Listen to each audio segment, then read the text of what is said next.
Roll for Crit here at Gen Con 2021, and in this video we're going to be talking about Pandasaurus games. If you saw our preview Gen Con video, you'd seen that they have a lot to offer, and at the booth they did.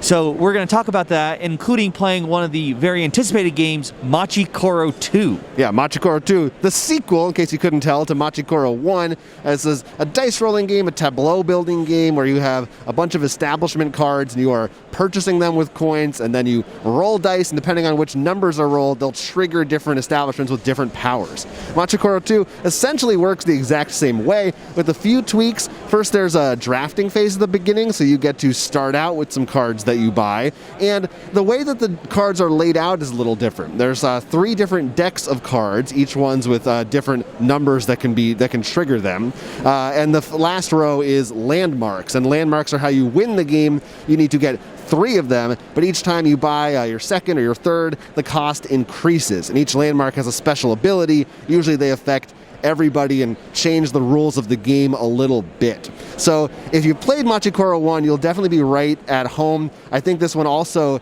from our experience at least, brings in some of the stuff we liked from Machi Koro Legacy, but I really enjoyed our game playing this one. It's definitely very close to the original, but I liked the tweaks. I think for me, I kind of like this one a little better from the time we had playing it.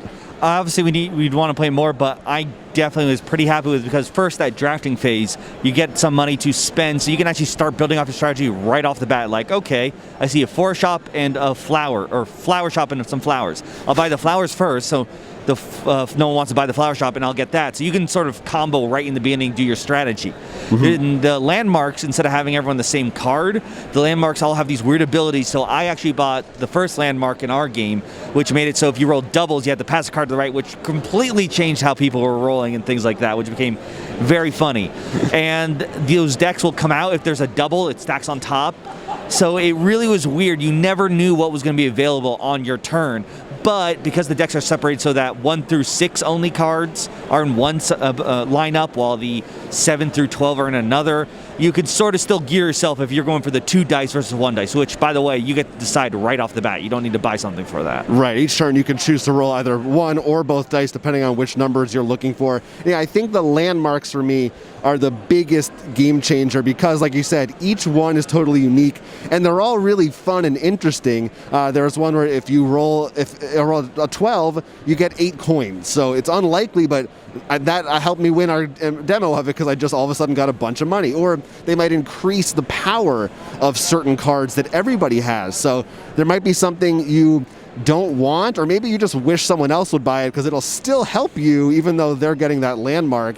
So I think that also helps with feeling like, you know, somebody is running away with the game or getting ahead because they have a landmark and you don't. It's still going to benefit you in some way, which is kind of nice. And I think the game moves a little quicker too because of that beginning part where you build up a little. So really good stuff. I think if you like Machi Koro 2 is going to be a good bet for you. I don't know, it's too early to say if I think it really replaces the original, but I think it's pretty close from what we've done with it. Pandasaurus also showed us some other stuff that is coming up soon. They have a new roll and write game called Trek 12, and this one is all about climbing different mountains using various numbers, and you have to pencil those numbers into different spots in the mountains. It's kind of a little bit not like a Sudoku game, but in that sense where you have to like organize them in different ways, you know what I mean? Yes, because you roll the 2 dice, and then you have the option to either take the higher value, the lower value, add them, subtract them, or multiply them.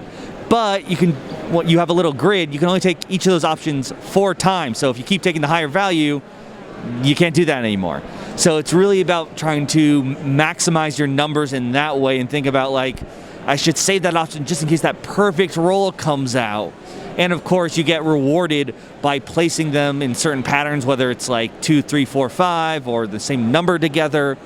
But what's very interesting is the way it's designed. It's a technically campaign, that's the word they use, but it's more of that you play 3 maps all together. So in that each map, I think they said 15 minutes for each map, something like that. So I use the word campaign, but it's not the dreaded multi-day kind of thing. You don't need to have the same group together necessarily either, right, for each game, you know what I mean? But in addition, there are going to be envelopes in there for like weird achievements, like if you happen to get 3 11s together or something like that. So sometimes maybe you don't want to do that optimal move. You want to open that envelope.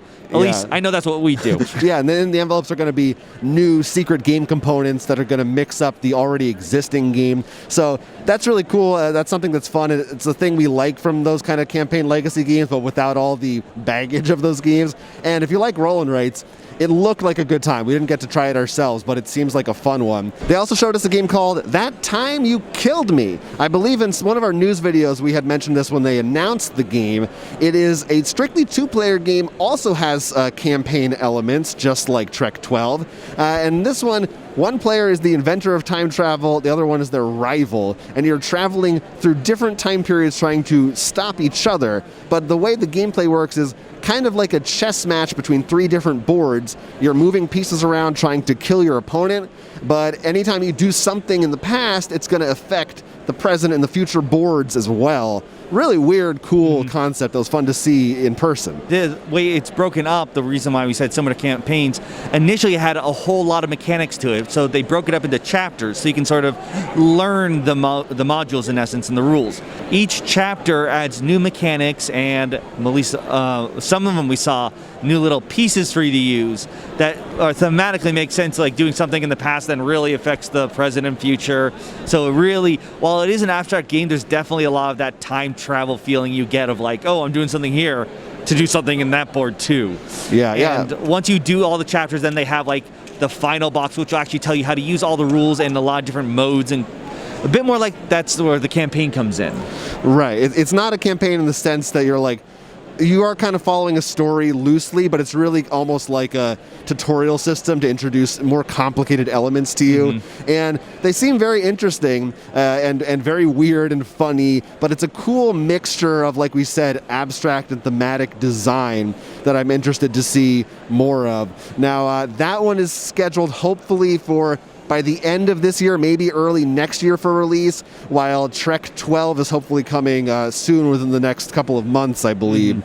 And Machi Koro 2 is also next month. I think you can pre-order that one already on their website, if not the other games. So all 3 pretty fun, and the one that we played, I can confirm, is fun. Yes, and of course they had all the other stuff here, Dinosaur World, which should be arriving to backers, I think, within the next few weeks. So if you did back it, keep an eye out on your mailbox.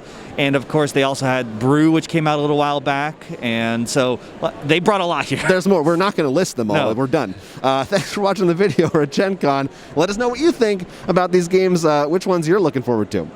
You've been watching Roll for Crit's coverage of Gen Con 2021. Thank you so much for watching, and thank you to all our patrons on Patreon for supporting us as well. Yeah, we're going to have exclusive coverage of Gen Con at patreon.com/rollforcrit, or you can find us right here on YouTube at our podcast. All that stuff is at rollforcrit.com/GenCon. You don't want to miss it.